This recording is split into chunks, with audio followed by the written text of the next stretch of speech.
How does one determine an unjust or immoral law? That was the question and query of Dr. King throughout his life. Let me thank you so very much for the wonderful introduction. Trying to see you there. Thank you so very much. Allow me to capture one of the very potent quotes that were given just a minute ago. It came from Dr. King's speech to the AFL-CIO in December 1961. I partially quote, for I will use the concept this morning.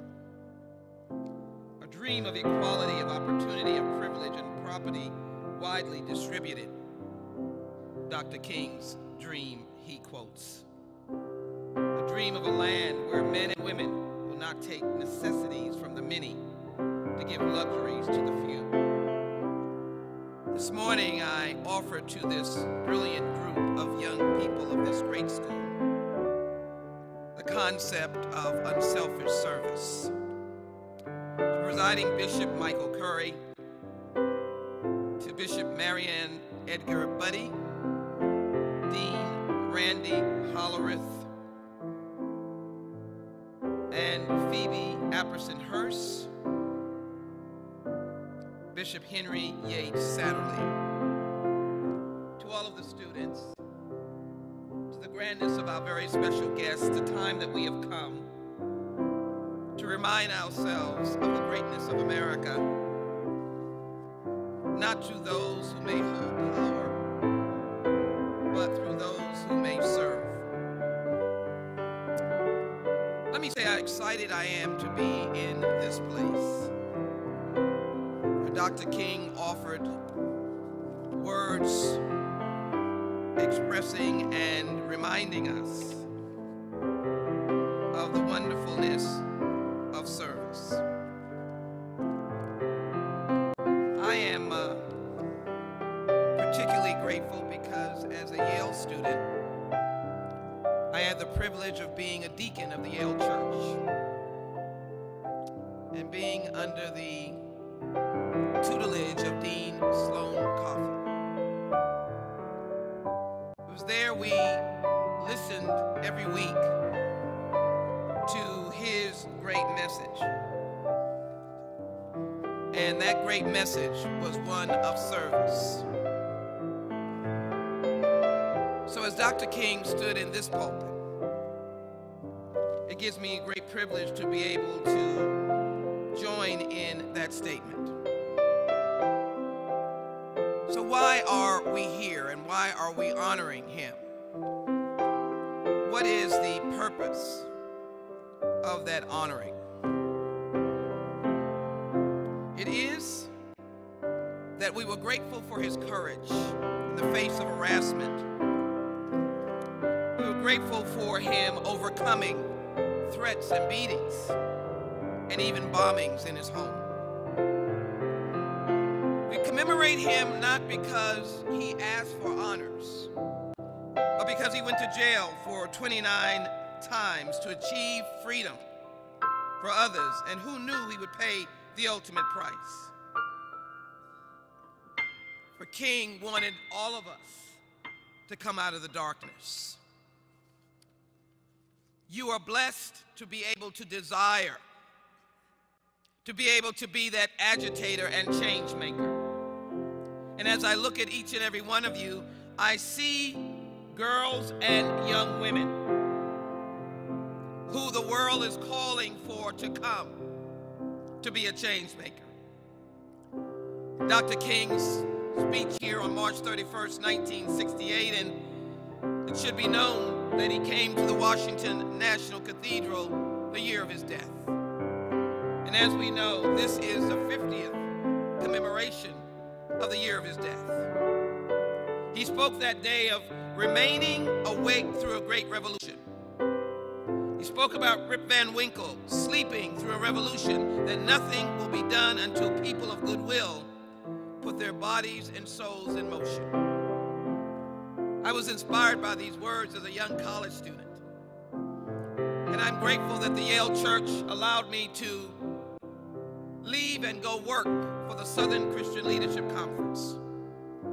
So you see, I'm someone who walked the then plantations where sharecroppers still worked, trying to register people to vote. My education came in the aftermath of Dr. King's death. But I had the privilege of walking down Auburn Street and going to that small Southern Christian Leadership office, the very office that Dr. King walked through, now dead. The name of glory of this nation. So I had the chance to be with Ralph David Abernathy and Andrew Young and James Orange. My soul was pricked, my conscience, to be able to do something. And he continued in this message in the cathedral. We're at a historic moment in this great nation. America has seen a return to the rhetoric and tone, in this instance of the 1950s and 60s, a return to indecency and a lack of compassion for one another, a return to wars and rumors of wars, a return to a time that calls on all of us to stand up and be counted as a moral compass of our nation. I am literally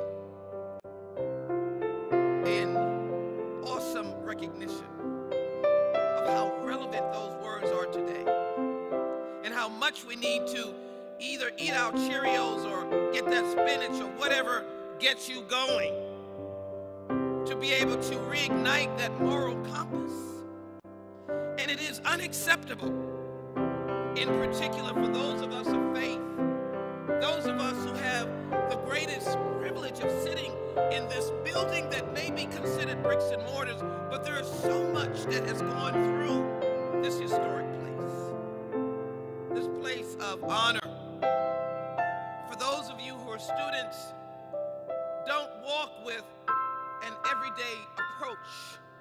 Walk with the fact that you are walking in history, and you are the embodiment of all of that.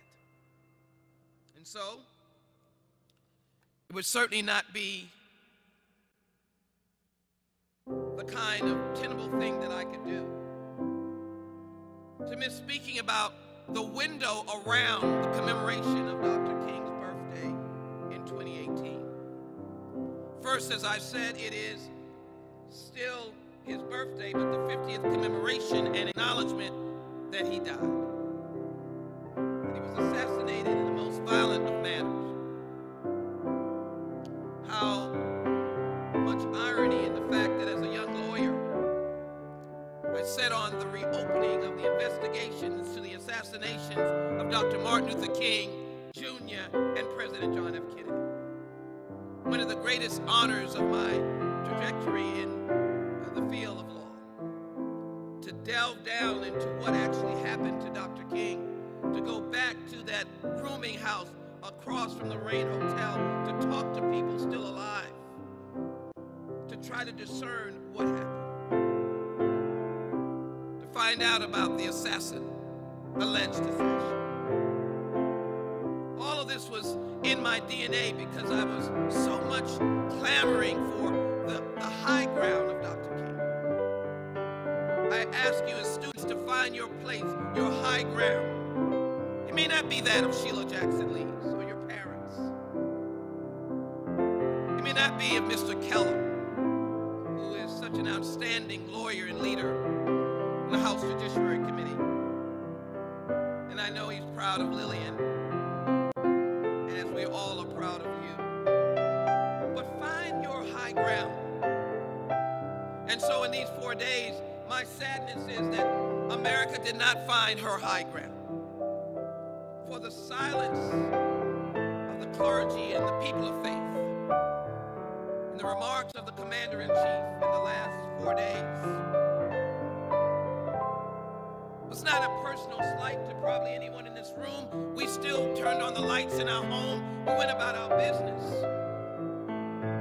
But as a member of the United States Congress, I've come to love the institution for the high goals that our founding fathers gifted us with. And remember, I know that I came first to this nation in the bottom of the belly of a slave boat, but I've come to, as so many immigrants have come to love the ideals of this nation, which is what Dr. King was pulling at. And so it is imperative that there are voices that rise and not say, it was last Thursday that it was said, but there should be a chorus of individuals that will stand in some clarion place. Maybe at your workplace, it may be in the school. You may want to raise your hand in the class and say, I want to condemn those words. That there are no throwaway people. No one comes from a place that is so despicable that we would not want them. There is no such place as that. There's no such place that those who are Africans that have come from. There's no such place that Haitians, who, by the way, stood alongside of the revolutionaries to fight the British for the freedom of this nation. This is the high moral ground that Dr. King was speaking of. Dreamers as well. Who are they? They are our brothers and sisters. They're young people. They're children. They are my interns. They are my constituents in Texas, 140,000. Those are relevant times that are necessary for us to reflect on. I don't know if you know the names of Echo Cole and Robert Walker. Those are names that were fleeting. They don't trigger anything. But they are the two sanitation workers who were called garbage men. That's why we had this I Am a Man in Memphis, Tennessee, because of the harsh conditions of work, because there was no place to sit down and cool yourself off in the heat of the summer. Some way the equipment, and they were killed in the garbage truck, which generated the outrage of those workers and, of course, the outrage of the community and the call for Dr. King. So as I charge you today, I want you to be cognizant of we the people. That is your brother and sister. That is the disabled. That is someone who speaks a different language, comes from a different place, walks a different way, is a juvenile delinquent because they did not have the pathway. It is the homeless persons that I pass when we're here in Washington. It is the homeless in my constituency. It is a homeless mother, homeless father. It is the homeless children. I want you to be able to come and serve unselfishly. What does that mean? I was driven to get to the South from Yale to work in the Southern Christian Leadership Conference. I was consumed with Dr. King's message and words. I don't know, in the youth, was it to satisfy me? Or was it to get down there and make a difference? But I will tell you that all of that flew away when I was down and working and trying to register people to vote in the aftermath of the Voting Rights Act. It was a sense of purpose. And I hope it was a high moral ground.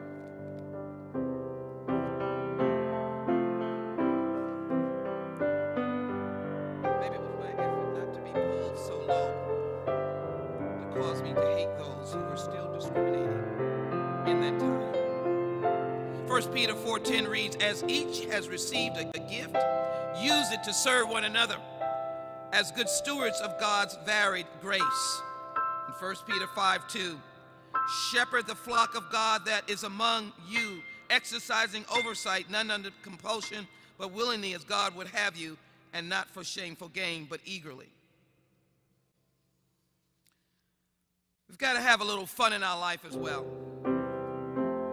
I turned out to take the route of being a lawyer. But I know sometimes the humor of lawyers, and I will just share with you, there was an inebriated person going home Saturday night trying to get to church on Sunday morning, and he went through a graveyard and stumbled back and forth and finally started reading a tombstone that said, here lies an honest man and a lawyer. Maybe it was Here Lies an Honest Woman and a Lawyer, and he rocked back and forth. He was trying to get to church, and he said, ain't that something? They buried two fellas in the same grave. We have to laugh at ourselves. You have to have fun in life. But it is so crucial that you who are been given the best of this life and this world, find a way to serve. Your real job is to figure out how you can best use the gifts of God has given you to make a better way, to go to that high moral ground. So don't be afraid of failure. Grab hold of it. Failure comes, results, and success. If you really believe in the Bible verse, from the ends of the earth I call you. I call as my heart grows faint. Lead me to the rock that is higher than I. You do have a moral and wonderful stair steps to be on. May I remind you in this unselfish service that Abraham left his homeland to serve. Moses declined Egypt and riches to serve. Daniel faced the lions in the den. Paul left a life of power and privilege to serve. You can do it too.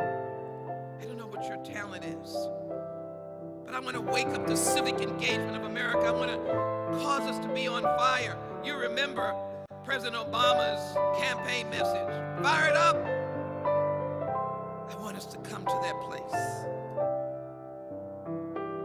I want us to recognize that you can serve your family, your school. You can serve us all. We need your talents in many different places. We need artists. We need brilliant teachers who will teach for those generations that will come after all of us. We need to honor those teachers as well. We need to recognize that their salaries may not be where they should be in terms of the magnitude and the magnificence of what they do. Which one of us that is now an adult would be where we are without a teacher that took time and down and said we were good. Your work is good. Those of you in the 4th grade and the 5th grade, I know that if a teacher says something good, let me see your hands. If a teacher says something good, does it feel good? Let me see your hands. Does it feel good? Yes, it does. Give yourselves a hand. Let's applaud. Give yourselves a hand. It does feel good. And so in this time that I serve, besides World War I and II and Vietnam War and moments of great celebration and the signing of the Voting Rights Act and the Civil Rights Act, this is a momentous time. This is a moment for courage, and I would imagine that most Americans, why can't they sit down at the table of peace? Why do we have a pending closure of the government? You take Dr. King's letter from a Birmingham jail. If you take his story, the days upon days that he stayed in jail. I read all of these. They got into my DNA. There he was, and he used toilet paper to reflect on why he was there and why there was no one coming to his aid. No, not to bond him out, but to be able to stand with him in his craving for freedom. Be reminded that there are so many that use his words. It's not a craving of freedom for African Americans or Negroes or coloreds. It's a craving for freedom for anyone who falls and stumbles. It is a craving of freedom of those who are disabled physically and mentally. It is a craving for the immigrant. It's a craving for the woman. It's a craving for the man who feels treated unjustly, no job, no ability, not rising up. It's a craving for humanity's success. There he was in that jail, and silence from the faithful, saying more that he shouldn't have been this outside agitator coming into Birmingham that had one of the most segregationist government sheriff that used dogs and hoses on the people who peacefully protested. Dr. King opted to go to jail and to speak from his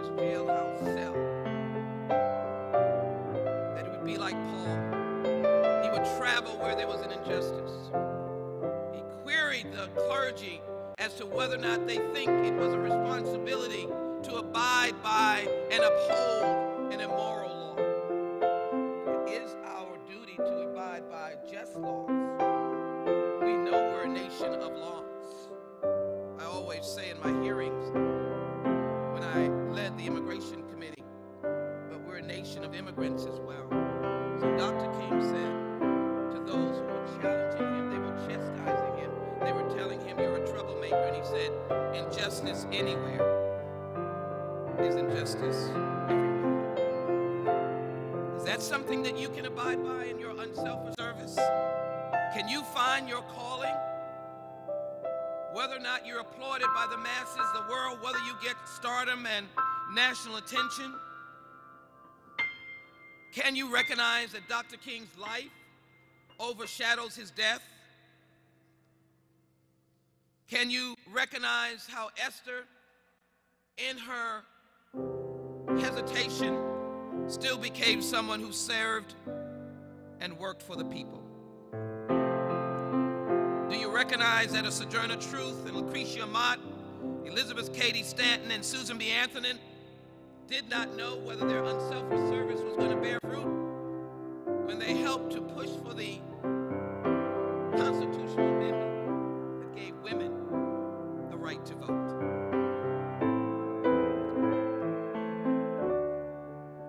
Did Mary know what she was doing and have a comprehension of being the Virgin Mary who gave birth to Jesus? Sojourner Truth is someone that's very special to me. For the women around the nation worked very hard a couple of years ago, legislation that I introduced with then Senator Clinton, to have a bust of Sojourner Truth in the United States Capitol, the first statue of a woman of color in the United States Congress. And there was a women around the nation that raised the dollars along with corporate friends that helped to put her there. Sojourner Truth, whose words are embedded in many of our minds. She is a suffragette, an abolitionist, the mother of 13 children, and she said, ain't I a woman? I've borne 13 children and seen all of them sold into slavery. Or maybe Malala, who, as the chair of the Pakistan caucus, I adopted this young girl in terms of her mission. Now a young woman. For you girls, you should read about Malala, who was shot in the head on a school bus in Pakistan by those Taliban who did not want to see a girl be educated. Does that drive you toward this unselfish service? I hope it does. And so there are so many women, including those in your life, from mothers and aunts and grandmothers, supported by wonderful men, that should give you the inspiration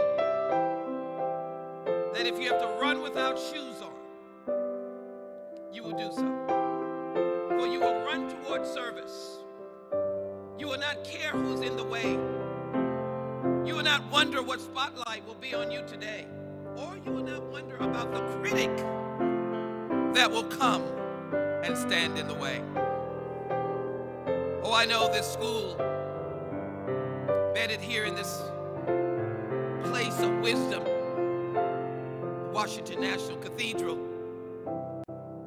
Although there's fun and frivolity, I know that if you pause for a moment, you will say, my goodness, the honor, the place, the responsibility I have to unselfishly serve. So that when you know of Harriet Beecher Stowe, women are the real architects of society, you can stand on that. Or if you'd known Coretta Scott King as I had known, or Rosa Parks, that I had the privilege of knowing them before their deaths. Women that were pure and truly committed in their quiet way, not dependent upon a man's greatness, but in their own way, their own fight. For Coretta Scott King went to join Negro nurses who had been fired, who were protesting in the South.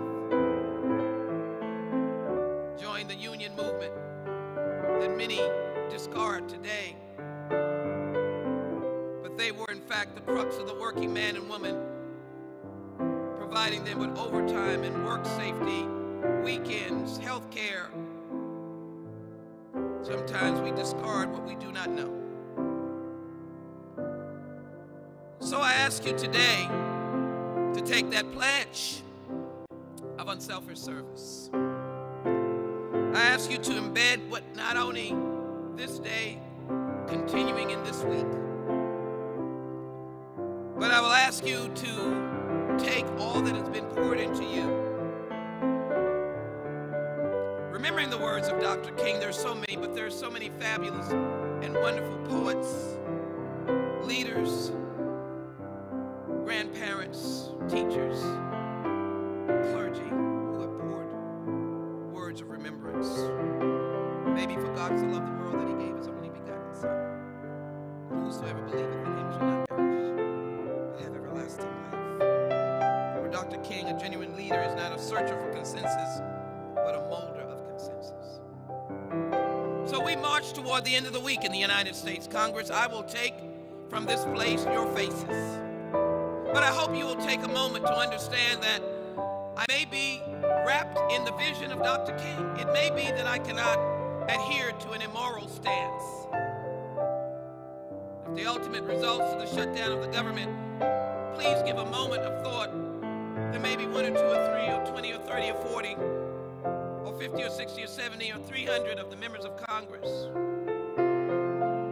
just could not adhere to the pain that they see in the eyes of dreamers, and the deportation of fathers and mothers, children having to be given over to guardians. Maybe my soul can't take it anymore. So to you young women, to the families that are here that have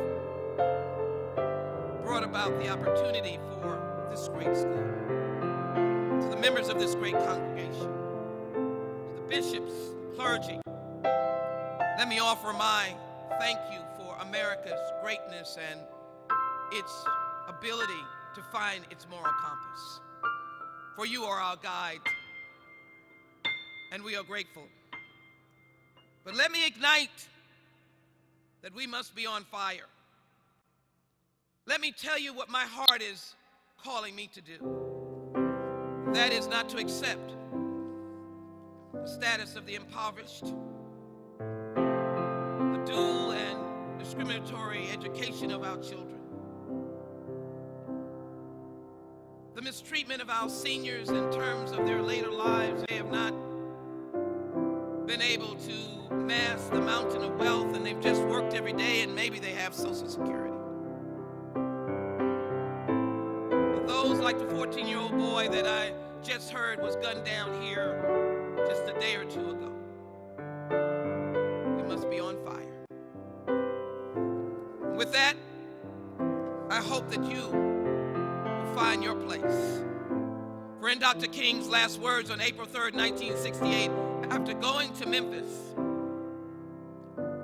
to say that he could not tolerate the injustice of those being treated not like workers, but certainly like those who did not deserve dignity. I hope as you go out of this place that you will remember that Dr. King had said that he knew that we as a people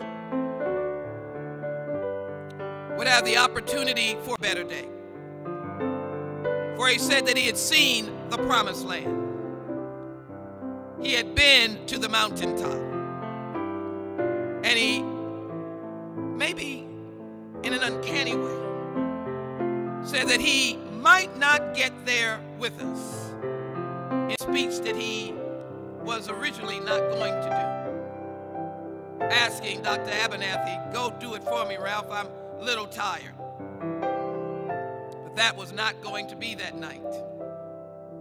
And as he said, I might not get there with you, but I knew that we as a people would get to the promised land someday. To those of you in this great school, that entreat, that challenge, that charge is on your shoulders. And it is up to you to take wings and to be on fire and find and craft that unselfish service. For I tell you that America awaits, America begs, and America's ready for each and every one of you. God bless all of you. God bless the United States of America and this great and wonderful